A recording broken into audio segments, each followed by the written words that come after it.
आवास प्लस सर्वे 2024 के तहत आप लोग सेल्फ सर्वे का कार्य कर रहे हैं आवास प्लस 2024 ऐप पर।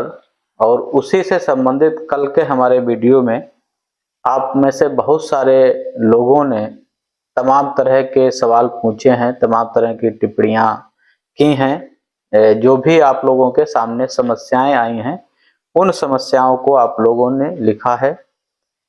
मैंने जो भी बिंदु ठीक लगे, एक ही प्रश्न को कई लोगों ने पूछा है तो उसे मैंने एक ही बार यहाँ पे नोट किया है। वीडियो थोड़ा लंबा हो सकता है 15 मिनट हो जाए या 20 मिनट हो जाए, तो आप लोगों से यही कहूँगा कि वीडियो को स्किप करके मत जाइएगा, छोड़ के मत जाइएगा। अगर आप छोड़ते हैं तो हो सकता है जो प्रश्न आपने पूछा हो उसका उत्तर निकल जाए या आपको ना मिले।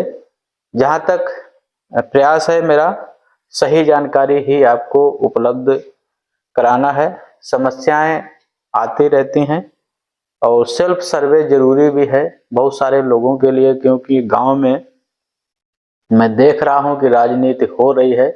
इसमें कोई दो राय नहीं है कि जो पात्र लोग भी छूट जाएंगे भेदभाव के चलते, राजनीतिक कारणों की वजह से, अन्य कारणों की वजह से। तो इसका आपको जानकारी होना बहुत जरूरी है। अगर जानकारी ठीक से होगी तो कम से कम कुछ समाधान आपको मिल पाएंगे। और इससे पहले मैं आपसे फिर निवेदन करूंगा, हमारे चैनल को सब्सक्राइब जरूर कर लीजिएगा, क्योंकि आप बहुत सारे लोग देखते हैं लेकिन देखने के अपेक्षा जो सब्सक्राइब है वो रेशियो बहुत ही कम होता है। तो आप सभी से मेरा निवेदन है कि चैनल को हमारे सब्सक्राइब जरूर कर लें। पहला प्रश्न हम देखते हैं कि सेल्फ सर्वे की शिकायत कहाँ करें। हमारे सब्सक्राइबर हैं, उनके सारे प्रश्न हैं। सचिव वेरीफाई नहीं कर रहे हैं, तो इसके संबंध में मैं बता दूं कि अभी सेल्फ सर्वे की शिकायत करने की कोई भी आवश्यकता फिलहाल नहीं है। जो भी आपने सेल्फ सर्वे अगर कर लिया है तो वो एक अलग सूची बनेगी सेल्फ सर्वे की, और वो जो सर्वेयर हैं उनके मोबाइल पे अभी फिलहाल नहीं वो सूची खुल रही है, बाद में खुलेगी पूरी सूची, जिसका वो सत्यापन बाद में करेंगे। और साथ ही साथ ये मैं बता दूं आपको कि आपके द्वारा जो सर्वे किया जा रहा है उस सर्वे को किसी भी अधिकारी को उस ऐप से हटाने का अधिकार नहीं है। वो सत्यापन करेगा, सत्यापन में जो भी विकल्प उपलब्ध कराए जाएंगे वो उसका जवाब लिखेगा। लेकिन अभी इसके बारे में कुछ भी नहीं कहा जा सकता, क्योंकि जो सर्वेयर कर रहे हैं वो हिस्सा अलग है और सेल्फ सर्वे वाला हिस्सा अलग है। ये सारी बातें तभी स्पष्ट हो पाएंगी जब ये सर्वेयर के जो ऐप पे ये सूची दिखने लगेगी, उनसे सत्यापन के लिए कहा जाएगा। तो ये दिमाग से निकाल दें, कोई शिकायत करने की फिलहाल अभी आवश्यकता नहीं है। आवास, दूसरा प्रश्न है कि आवास का लाभ कभी नहीं मिला, कैसे लाभ मिलेगा। तो इसके लिए यही है कि कभी लाभ नहीं मिला, अगर आप पात्र हैं, आवास के जो मानक हैं, मानकों को आप पूरा करते हैं तो आपको आवास मिलना चाहिए। अगर आपके साथ कोई राजनीतिक भेदभाव नहीं हो रहा है, कहीं गांव में कोई ऐसा काम नहीं हो रहा है, तो निश्चित ही आपको आवास का लाभ मिलेगा, भले ही उसमें समय लग जाए। एक तीसरा प्रश्न है कि असिस्टेड सर्वे कब चालू होगा, रिपोर्ट कब तक दिखेगी। असिस्टेड सर्वे के मतलब जो सर्वेयर सरकार की तरफ से, जो सरकारी लोग हैं जो सर्वे कर रहे हैं उनके संबंध में है। तो असिस्टेड सर्वे कब चालू होगा, उत्तर प्रदेश में तो चालू है, लगभग और भी जगह चालू है। कहीं कहीं हो सकता कोई जिला अलाउ ना किया गया हो, कोई राज्य अलाउ ना किया गया हो, तो वो एक अलग बात हो सकती है। रिपोर्ट कब तक दिखेगी, फिलहाल अभी इसकी कोई सूचना नहीं है। गांव सभा से सत्यापन होने के बाद जब सब कुछ फाइनल हो जाएगा तब ये रिपोर्ट भले कहीं सॉफ्टवेयर पे उसके दिखे, आवास वाले पे। और चौथा प्रश्न है कि शहरी आवास का सर्वे यूपी में कब चालू होगा। तो फिलहाल जो सर्वे अभी हो रहा है आवास प्लस सर्वेक्षण सूची बनाए जाने के लिए आवास प्लस ऐप पे, वो सिर्फ ग्रामीण क्षेत्र के लिए है। शहरी क्षेत्र के लिए वही प्रक्रिया है जो पहले से चल रही है। आपको ऑनलाइन आवेदन करना होगा, उस आवेदन का सत्यापन होगा। अगर आप पात्र पाए जाते हैं मानक के हिसाब से, तो आपको आवास की जो सब्सिडी है, ब्याज में सब्सिडी वो दी जाएगी, या पैसा जो भी है वो आपको दिया जाता है। एक बहुत जरूरी प्रश्न है, कई लोगों ने इसमें किया था कि एक मोबाइल से कितने लोगों का सर्वे किया जा सकता है। तो इसमें निश्चित हो जाएं कि एक मोबाइल से सिर्फ एक ही परिवार का सर्वे किया जा सकता है। दूसरे परिवार का आप उस मोबाइल से सर्वे नहीं कर सकते हैं। अगर आप सर्वे करना चाहते हैं तो आपको अलग अलग मोबाइल इस्तेमाल करने होंगे परिवार के सर्वे के लिए। छठा प्रश्न है कि घर गांव में है, खेत में आवास बनवाना चाहते हैं। ऐसा बहुत सारे लोगों के पास है, गांव में घर है लेकिन वहां पे इतनी जगह उपलब्ध नहीं है कि वो वहां पे आवास बना पाए। तो ऐसे में बहुत सारे लोग गांव के बाहर निकलकर उनके पास जो जमीन उपलब्ध होती है, जो खेत होते हैं, वहां जाके वो आवास बनाते हैं। तो इसमें कोई दिक्कत नहीं है। जब आप लास्ट में पहुंचेंगे, दो लोकेशन उसमें होती हैं। एक तो जहाँ पे आप रह रहे हैं उसकी फोटो पड़ेगी, फिर पूछता है कि आप मकान बनाएंगे कहाँ पे, आवास कहाँ पे बनाएंगे, तो उसकी फोटो पड़ेगी। तो जहाँ की आप फोटो डालेंगे वहाँ आप आवास बना सकते हैं, गांव के बाहर भी बना सकते हैं, इसमें कोई दिक्कत फिलहाल नहीं है। फिर है सातवां प्रश्न है कि जॉब कार्ड के बिना सेल्फ सर्वे किया जा सकता है। तो इसमें कोई संदेह ना रखें, जॉब कार्ड के बिना भी जो सर्वे किया जा सकता है। सर्वेयर जो हैं, हम लोग जो हैं वो सर्वे कर रहे हैं बगैर जॉब कार्ड के, क्योंकि जब भी जॉब कार्ड डालने का प्रयास किया है वो जॉब कार्ड नहीं लेता है, क्योंकि जो मनरेगा साइट है उस पर जो जॉब कार्ड का नंबर है वो अलग है, लोगों के पास नंबर है वो अलग है। लेकिन जॉब कार्ड के बिना भी सर्वे किया जा सकता है, इसमें कोई फिलहाल दिक्कत नहीं है, तो आप इसमें कर सकते हैं। फिर आता है आठवां प्रश्न है जो पूछा गया था काफी लोगों ने, लाभार्थी किसे बनाया जा सकता है, केवाईसी किसकी होगी।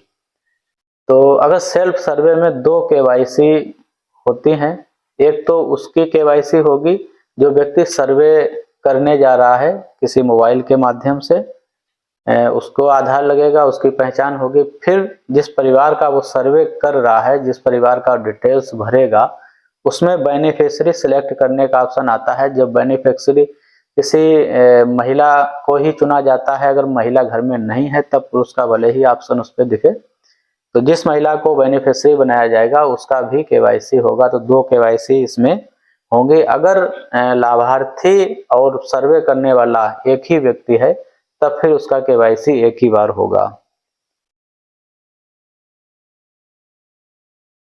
और नौवां प्रश्न है कि जॉब कार्ड नुल प्रॉब्लम एक लोगों ने लिखा था। तो ये जो प्रॉब्लम है मतलब ये अनिवार्य नहीं है, इसके बिना भी आपका सर्वे हो सकता है। फिर है 10वां प्रश्न है कि ऐप खुलता ही नहीं, क्या करें। तो ऐसी समस्या हो सकती है कई लोगों के सामने। अभी जो अपडेट वर्जन आया है आवास प्लस 2024 का, उस ऐप को आप उसका जो लिंक है डाउनलोड कर लें जाके गूगल से, क्योंकि हो सकता है आपने जो डाउनलोड कर रखा हो वो उसका वर्जन ओल्ड हो चुका हो, क्योंकि इसमें बराबर परिवर्तन हो रहे हैं ऐप में, तो इसे आप देख लें। और 11 नंबर प्रश्न है कि जॉब कार्ड पति के नाम है, पत्नी का नाम कैसे भरें। तो पहली बात तो जॉब कार्ड अनिवार्य नहीं है। अगर पति का जॉब कार्ड लगा देते हैं तो जब भी आवास दिए जाने की कार्रवाई होगी तब महिला सदस्य को उस जॉब कार्ड में जोड़ लिया जाएगा। जो सरकारी कर्मचारी हैं वो जुड़वाने का काम करेंगे, आप इसके लिए परेशान ना हो, अपना काम करें। 12 नंबर है, 12 प्रश्न है कि आधार वेरीफाई नहीं हो रहा, क्या करें। आधार वेरीफाई ना होने के कई कारण हो सकते हैं। हो सकता है कि जिस क्षेत्र में आप काम कर रहे हो वहाँ नेटवर्क की समस्या हो, या कोई अन्य भी कारण हो सकते हैं, क्योंकि अगर वेरीफाई में उस कई कारण लिख के आते हैं, सिर्फ वेरीफाई ना होना इसका मतलब है कोई वहाँ पे नेटवर्क समस्या है, कुछ मोबाइल की भी समस्या हो सकती है। तो उसे आप दोबारा भी ट्राई कर सकते हैं और देख सकते हैं कि ये लगभग हो जाना चाहिए, क्योंकि ऐसी समस्याएं हम लोगों के सामने भी आती रहती हैं, लेकिन वो बाद में हो जाते हैं। एक प्रश्न है, वार्षिक आय कितनी भरी जा सकती है? 13 नंबर प्रश्न हमने इसे रखा है। वार्षिक आय मतलब सरकार की जो आवास के संबंध में नई गाइडलाइंस थी, उसमें ये कहा गया है कि कोई व्यक्ति जिसके पास आवास नहीं है और वो 15,000 रुपये महीना तक भी कमाता है, तब भी वो आवास का पात्र है। तो इसका मतलब ये हुआ कि अगर 1,80,000 रुपये आय भी अगर है, तब भी व्यक्ति पात्र है, अगर उसके पास पक्का मकान कहीं नहीं है, अन्य जो मानक हैं वो अगर वो पूरे करता है तो। 14वां प्रश्न है, क्या सर्वेयर और लाभार्थी एक ही व्यक्ति हो सकता है? निश्चित ही हो सकता है। जो सर्वे कर रहा है, हो सकता है कोई वो महिला ही सर्वे कर रही हो अपने मोबाइल से, तो वो सर्वेयर भी हो सकती है उस परिवार के लिए, और वो लाभार्थी भी हो सकती है, तो इसमें कोई संदेह नहीं है। और सर्वे की अंतिम तिथि क्या है? फिलहाल अभी इस तरह की कोई डेट नहीं है कि सर्वे की अंतिम तिथि क्या है, लेकिन सरकार जल्दी जल्दी कराने का प्रयास कर रही है। जो भी सरकार की अपनी नीति हो कि कहाँ तक उसे कितना क्या करना है, लेकिन फिर भी ये मान के चलिए ये फरवरी तक चलेगा सर्वे का काम।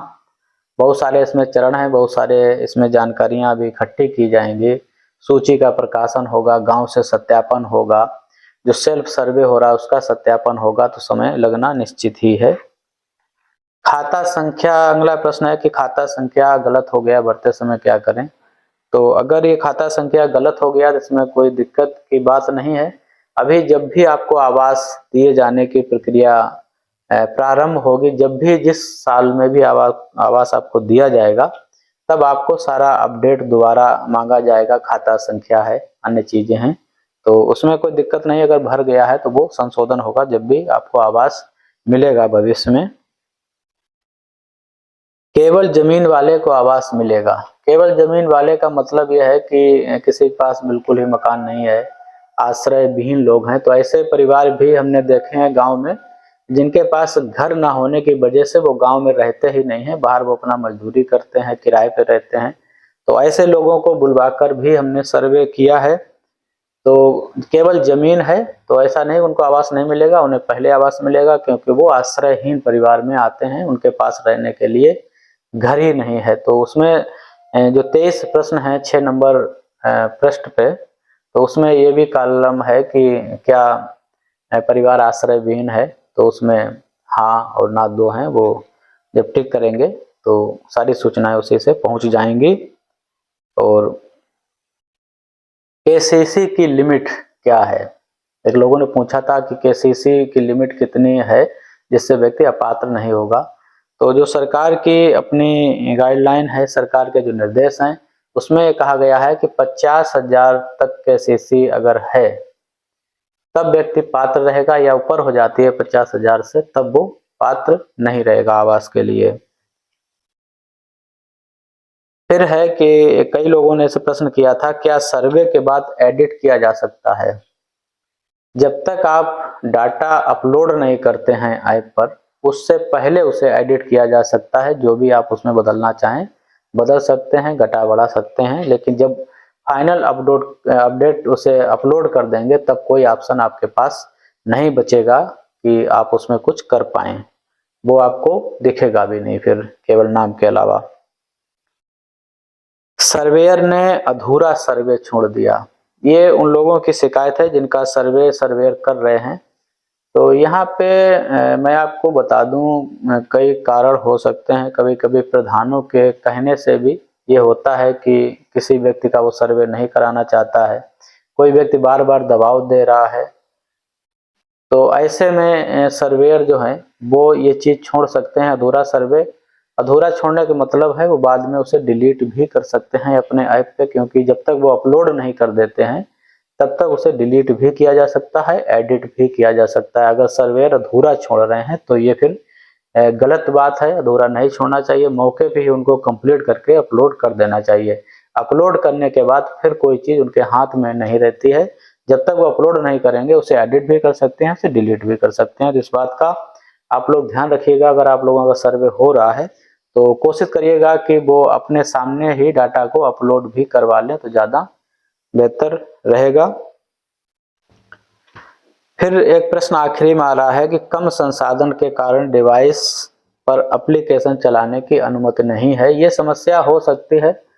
कम संसाधन का मतलब फ़ोन या तो एंड्रॉयड नहीं है, या फ़ोन में जो स्पेस है, जो उसका मेमोरी स्पेस है वो कम हो सकता है, जिसकी वजह से एप्लीकेशन ना खुल रही हो, ना चल रही हो, काम करने की अनुमति ही ना फ़ोन वो दे रहा है। तो ये समस्या हो सकती है। दूसरे फ़ोन से आप इसे सर्वे कर सकते हैं।